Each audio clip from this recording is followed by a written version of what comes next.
The fairy tale favorite of Red Riding Hood gets an update for the new millennium, and is the big bad wolf waiting in the shadows? I don't know. I'm Nick Iacobucci, movie critic here at RealScreenReviews.com, happily joined by my returning guest critic, Greg Hill.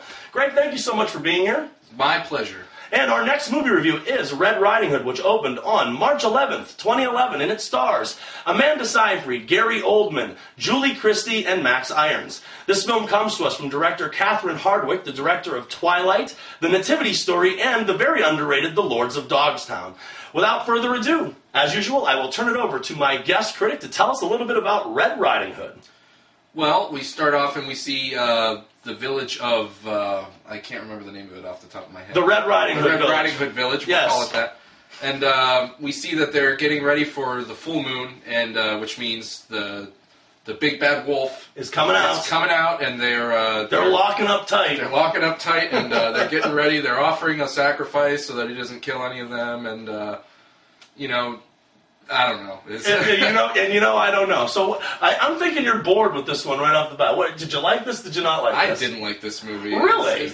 No. Wow. I'm actually. I'm not going to say that I thought you were going to be doing cartwheels, but I don't think that this is a horrible film. Right off the bat, you don't like the Twilight twist, do you? Yeah, I don't like the There is a Romeo and Juliet, star-crossed lovers that is predominant from start to finish, and there's a love triangle that goes on. It's very reminiscent of the Bella and the vampires and the werewolf love triangle from Twilight. It's from the same director.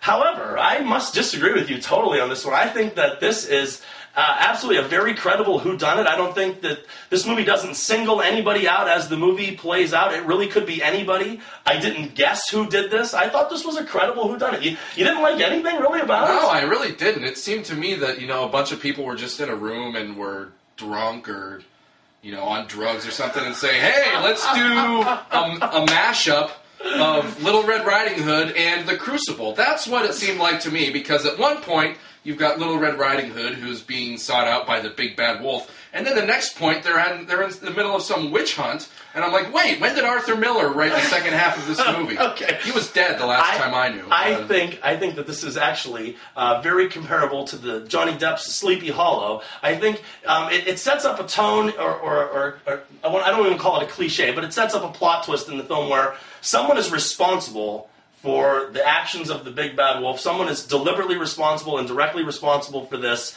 And the movie does its best to keep you guessing on who that can be until the very end. And when it's revealed who it was, I said I wasn't totally blown away, but I didn't guess who it was. It was a very credible explanation. All the clues are there, right there for you, but they were hidden pretty well.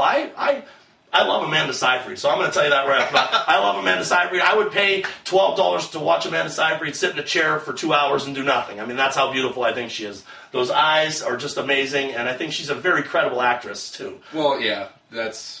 Okay, you give me that? I'll give you that. That was like the one thing. He's giving me that she's hot. He's giving me that. That Amanda Seyfried's hot. Like you said, Amanda Seyfried for 2 hours in a low cut dress.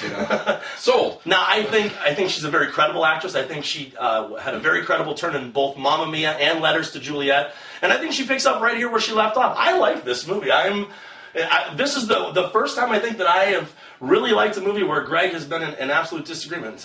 What didn't you? I mean, what really got you? Was it all the romance?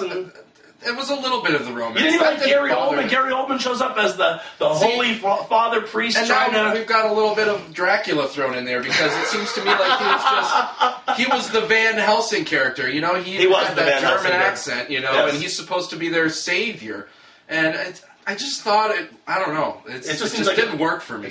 Well, how many stars are you going to not give it? I'm not going to give it 4. Okay, how many stars are you? I'm going to give it 1 out of 4. I mean, like you said. I'm 4.